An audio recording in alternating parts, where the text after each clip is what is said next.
మహాకుంభమేళ ప్రయాగలో జరుగుతూ ఉంది. అంత అద్భుతంగా జరుగుతుంది అనుకున్న వేళ ఒక అపశృతి చోటు చేసుకుంది. అదేంటి అంటే అక్కడ తొక్కిసలాట జరగటం, దానిలో 30 మంది చనిపోవడం.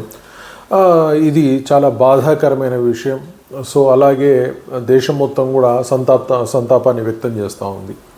అయితే ఈ దుర్ఘటనకి రకరకాల కారణాలు చెప్తా ఉన్నారు. సో ఓవరాల్గా యోగి ప్రభుత్వం అన్ని ఏర్పాట్లు బాగానే చేసింది.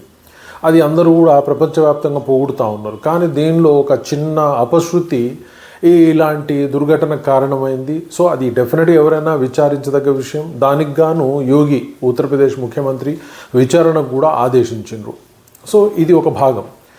కాకపోతే ఇప్పుడు ఏమైందంటే ప్రతిపక్ష పార్టీలు విమర్శిస్తూ ఉన్నాయి. ఈయన ప్లాంట్గా చేయలేదు, వీఐపీలకి ఇంపార్టెన్స్ ఇచ్చాడు, సాధారణ ప్రజల్ని పట్టించుకోలేదు అని. అది డెఫినెట్గా ప్రతిపక్షాలు చేసే పని, అది కాదని అనలేం. కానీ దీనిలో వింత విషయం ఏంటి అంటే హిందూ మతాన్ని అవమానించే విధంగా, సనాతన ధర్మాన్ని అవమానించే విధంగా ఒక శంకర పీఠాధిపతి అవిముక్తేశ్వరానంద స్వామీజీ కూడా ఆయన ఎట్లా మాట్లాడుతూ ఉన్నాడు అంటే ఒక కాంగ్రెస్ నాయకుడిలాగానో లేదో ఎస్పీ నాయకుడిలాగానో ఇలాగ మాట్లాడుతూ ఉన్నాడు.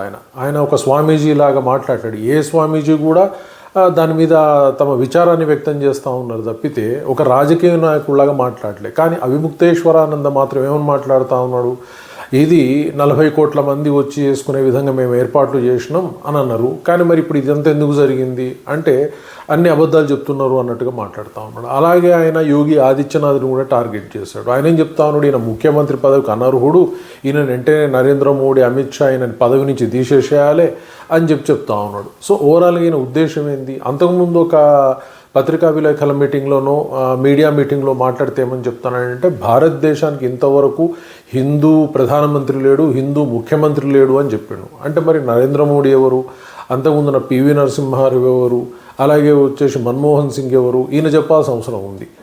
అలాగే యోగి ఆదిత్యనాథ్ ఎవరు, మరి ఈయన చెప్పాల్సిన అవసరం ఉంది. మరి ఈయన ఎవరు ఇంతకు చెప్పాల్సిన అవసరం ఉంది. సో ఓవరాల్గా ఈయన ఒక ఆధ్యాత్మిక సనాతన ధర్మ హిందూ ధర్మ పరిరక్షకుడుగా ఉండవలసిన ఒక పీఠానికి ఉన్న ఒక శంకరాచార్య హిందూ మతాన్ని సనాతన ధర్మాన్ని అవమానిస్తూ దానికి ఒరిజినల్గా పాటుపడుతున్నటువంటి నరేంద్ర మోడీని విమర్శించడం, అలాగే యోగి ఆదిత్యనాథ్ని విమర్శించడం, అంటే ఎవరైతే సనాతన ధర్మాన్ని సపోర్ట్ చేస్తారో వాళ్ళందరినీ విమర్శించాలని లేదా కాంగ్రెస్ పార్టీకి పట్టం కట్టే విధంగా అయిన ప్రయత్నం చేయాలనుకుంటుండే అర్థం కావట్లేదు. మొన్నటికి మొన్న ఈ కిన్నర్ అఘోరాకు సంబంధించి మహామండలేశ్వర్ కూడా ఏమని చెప్పింది అంటే ఆమె ఇతను కాంగ్రెస్ శంకరాచార్య తప్పితే హిందూ మతానికి శంకరాచార్యులు కాదు అని ఆమె చెప్పేసింది. అంటే ఇది నిజమే అనిపిస్తుంది కదా.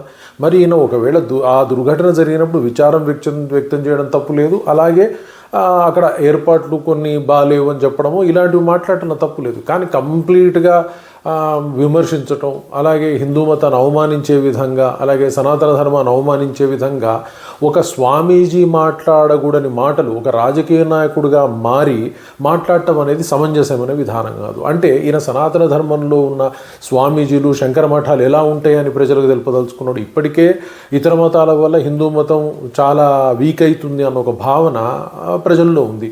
కానీ ఇప్పుడు ఇటువంటి స్వామీజీలు వచ్చి పూర్తి స్థాయిలో ఇగో సనాతన ధర్మంలో శంకర మఠం వాళ్ళే ఇలా ఉన్నారు, వీళ్ళకే అసలుకి ఆ స్వామీజీలకు ఉండాల్సిన లక్షణాలు లేవు, వీళ్ళు అబద్ధాలు చెప్తున్నారు, సో ఇలాంటి లక్షణాలు ఉన్నాయని ఈయన ఎట్లా స్వామీజీ అయ్యిండు అని విమర్శలు వస్తాయి. సో డెఫినెట్గా ఇది సనాతన ధర్మాన్ని హిందూ ధర్మాన్ని అవమానించే విధంగానే ఉంది.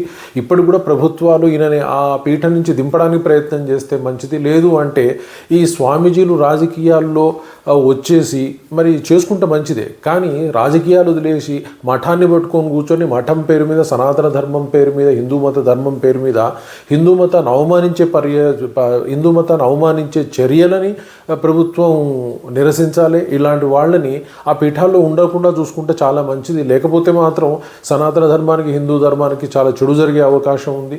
మరి ఈయన ఎందుకు రియలైజ్ అవ్వట్లేడు, ఈ స్వామీజీ అంత గొప్ప పీఠంలో శంకరాచార్యులుగా ఉన్న ఒక గొప్ప వ్యక్తి స్థానంలో ఉండాల్సిన ఆయన ఆ విధంగా ఎందుకు ఉండట్లేదు, రాజకీయ నాయకుడు ఎందుకు మారి ఆ పీఠాన్ని అవమానిస్తున్నాడు ఇతను అనేది అర్థం కావట్లేదు. మరి శంకర పీఠాల మిగతా అధిపతులు ఆలోచించాలి, అలాగే ప్రభుత్వాలు కూడా ఆలోచించాలి. ప్రజలు ఆలోచించే స్థితి వచ్చినప్పుడు వీళ్ళ ఉనికి ఉండదు యాక్చువల్గా. ఇది అందరూ కూడా ఆలోచించాల్సిన అవసరం. Thank you very much.